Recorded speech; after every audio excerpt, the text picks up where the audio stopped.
your heart is racing, your breathing becomes shallow, you might become dizzy, you might have the chills, or maybe you're even hot. But the scariest thing is the tightness in your chest and the feeling that you're gonna die. Does that sound familiar? Those are the symptoms of a panic attack.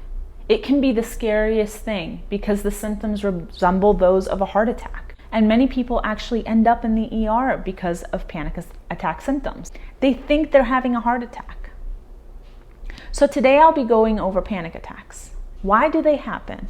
And what you can do about them.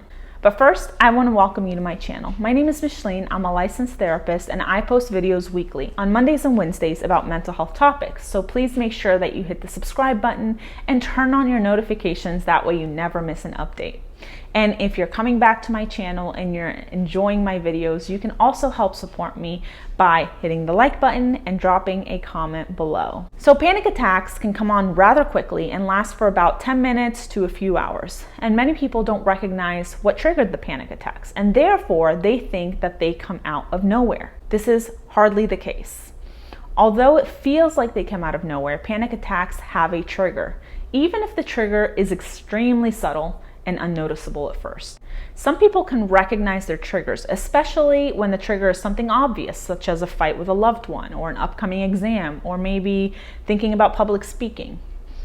But sometimes the triggers can be so much more subtle, and they can include a passing thought, a scent that reminds us of a past trauma, or even a body sensation. These are usually harder to identify because they're not related to a current issue that we're experiencing in our lives.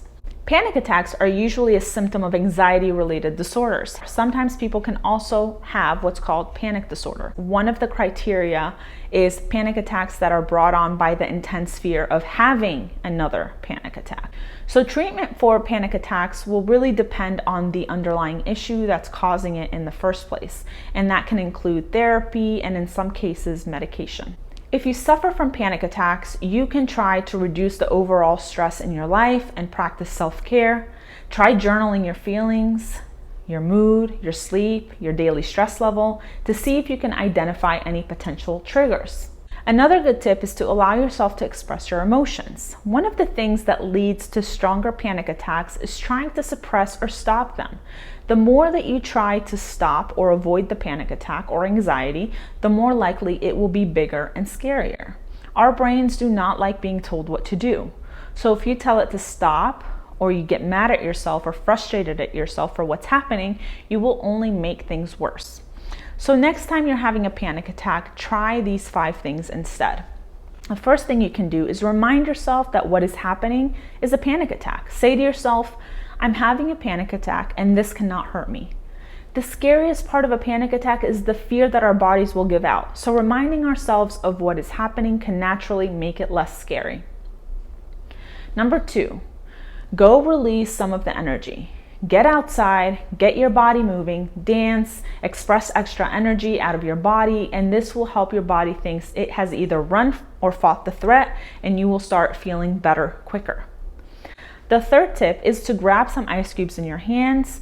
The ice will reduce your body temperature and you'll reduce your heart rate, which can also help slow down the panic attack. And finally, number 4, if you have been practicing deep breathing or meditation, then this is a good time to put it to use. Do not try to meditate or use deep breathing during a panic attack if you have never done that before, because it will not work and it might actually make things worse.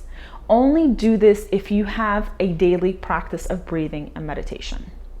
I hope that you found this video useful and these tips as well. Chat with me in the comments below. What do you do when you're having a panic attack? Also, in my next video, I will be doing a safe space guided imagery meditation that you can save and use daily to practice before having a panic attack.